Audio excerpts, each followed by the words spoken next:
తాకట్లో ఉన్న మీ బంగారాన్ని విడిపించి ఆ రోజు ఆన్లైన్ రేటుకి కొంటాం. Sharma gold company. నమస్కారం, సుమన్ టీవీకి స్వాగతం. నేను మానస. కామాఖ్య అమృత శోధన వ్యవస్థాపకులు, అమ్మవారి ఉపాసకులు వేణుశ్యామ అమ్మ సిద్ధంగా ఉన్నారు. వారితో మాట్లాడదాం. అమ్మ నమస్కారం. అమ్మ, ప్రతి మాసంలో కూడా అమావాస్య వస్తుంది. మరి ప్రత్యేకించి ఈ శ్రావణ మాసంలో వచ్చినటువంటి అమావాస్యని పోలాల అమావాస్య అంటూ ఉన్నారు. ఈ అమావాస్య యొక్క విశిష్టత గురించి, పోలాల అమావాస్య అని ఎందుకు అంటున్నారు, ఆ విషయాల గురించి తెలుసుకోవాలనుకుంటున్నాం. పోలిని స్వర్గానికి పంపేది పోలాల అమావాస్య. ఎందుకు అని అంటే ఇది మెయిన్గా చేసుకోవడానికి కారణం కూడా గర్భాన్ని కాపాడే మాసం. మీరు చూస్తే ఆషాఢం నుంచి శ్రావణానికి వచ్చేసరికి వర్ష ఋతువు మొదలవుతుంది. ఆ వర్ష ఋతువు మొదలైనప్పుడు ఏంటి అంటే మామూలుగా మనకి అంటే ఏదైనా ఒక కాలం మారేసరికి రుగ్మతలు అన్నవి రావడం అనేది జరుగుతూ ఉంటుంది.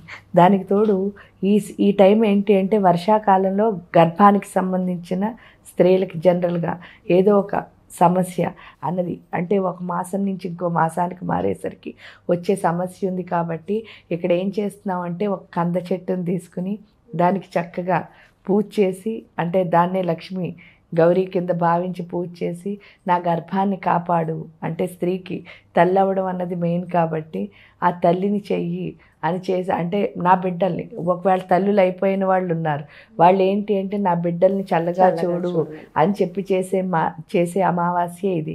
పైగా అమావాస్యకున్న గొప్పతనం ఏమిటి అంటే పౌర్ణమి రోజు అమావాస్య రోజు మాత్రమే చంద్రుడు 16 కళలతో ఉంటాడు మీరు చూస్తే. కానీ పౌర్ణమి రోజు ఏంటి అంటే 16 కళ్ళు కనిపిస్తాయి మనకి. అమావాస్య రోజు ఏంటి అంటే ఉన్నాయి కానీ కనిపించవు. అంటే అది ఉన్నది కనిపించకపోవడం అంటే దాన్నే ఖాళీ అని పిలుస్తారు.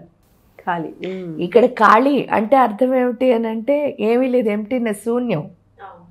ఎందుకంటే ఆ శూన్యంలో బోళ్ళంత అర్థం ఉంటుంది. చూడు, నలుపు తెలుపు చూసినప్పుడు మీరు తెలుపు అన్నది ఏంటి అంటే ప్రతిదాన్ని అబ్జర్వ్ చేస్తూ ఉంటుంది. ఇక్కడ నలుపు వచ్చేసరికి ఏం చేస్తూ ఉంటుందంటే ప్రతిదాన్ని రిజెక్ట్ చేస్తూ ఉంటుంది.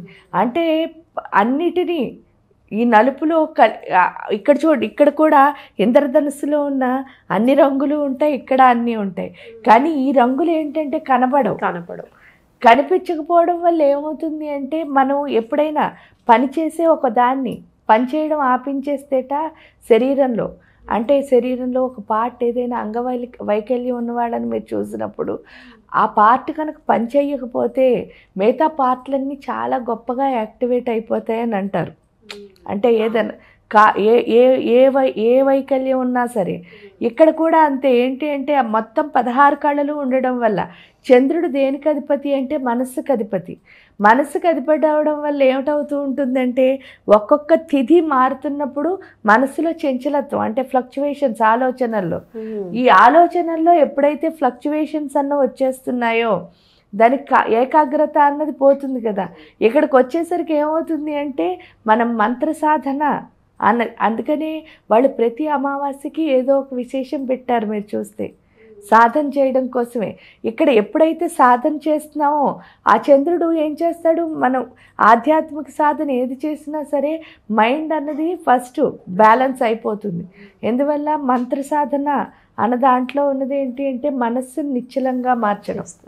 ఆ మనస్సుని ఎప్పుడైతే నిశ్చలంగా ఎందుకు మారుస్తుంది అంటే అమ్మవారిని మాతృకావర్ణ రూపిణి అని అంటారు.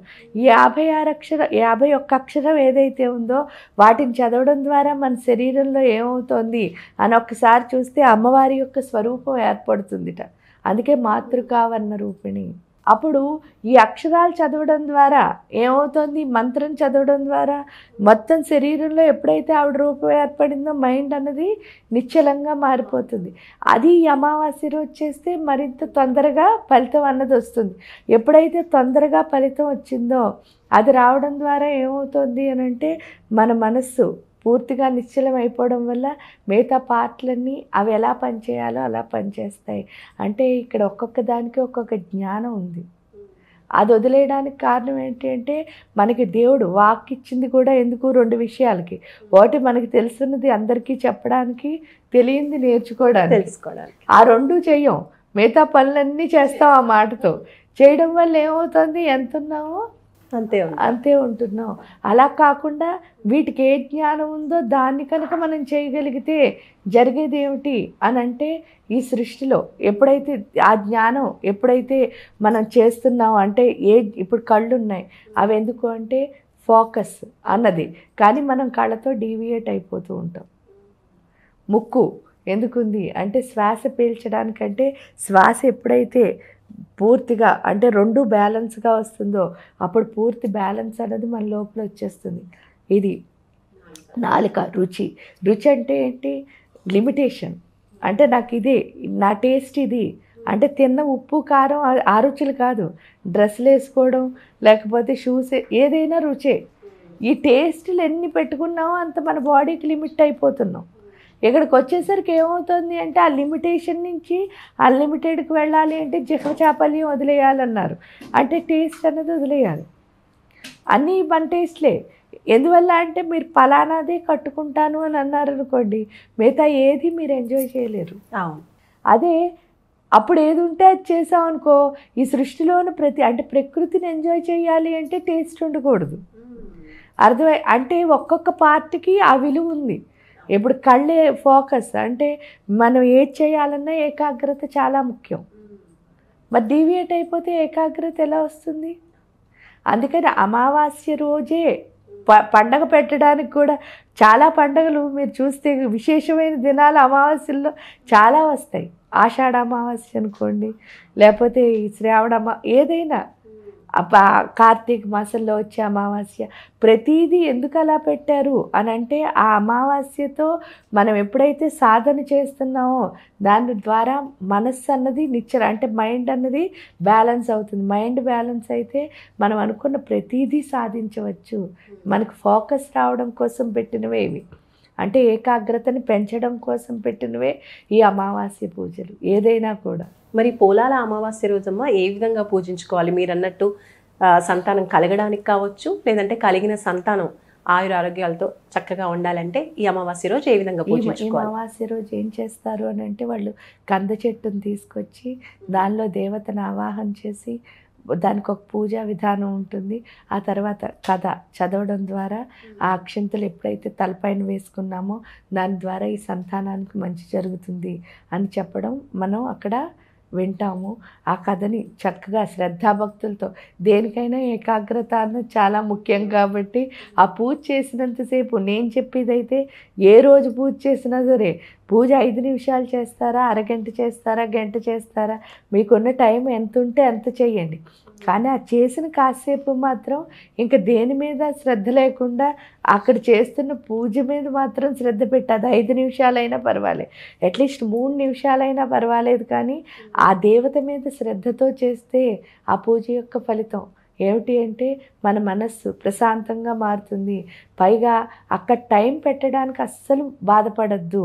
ఎందుకు అని అంటే, అమ్మో నాకు టైం అయిపోతుందని పరిగెట్టద్దు. ఎందుకంటే కాలమే దేవత యొక్క స్వరూపం.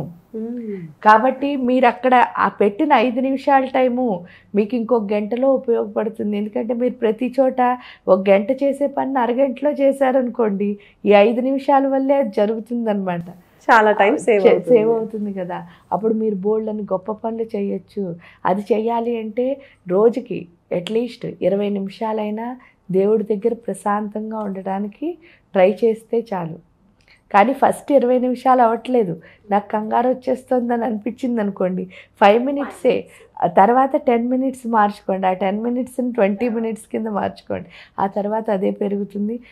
ఎంత మీరు శ్రద్ధగా చేస్తారో అంత మనస్సు నిశ్చలంగా ఉండి మీరు చేయాలనుకున్న పనిని తక్కువ సమయంలో పూర్తి చేయగలుగుతారు. ఎందుకంటే ఏ కన్ఫ్యూజన్ లేదనుకోండి, క్లియర్గా మీరు చేయాలనుకున్న పని తొందరగానే అయిపోతుంది. చాలా బాగా చెప్పారమ్మా, ధన్యవాదాలు. చూసారు కదండి పోలాల అమావాస్య యొక్క విశిష్టత. ప్రత్యేకించి ఆ రోజు తల్లులు ఎక్కువగా పూజించుకున్నట్లయితే వాళ్ళ పిల్లలు ఆరోగ్యంగా ఉంటారు, చక్కగా అందరూ కూడా పూజించుకోవచ్చని మనకి అమ్మ తెలియజేస్తున్నారు. చూస్తూనే ఉండండి సుమన్ టీవీ. నమస్తే.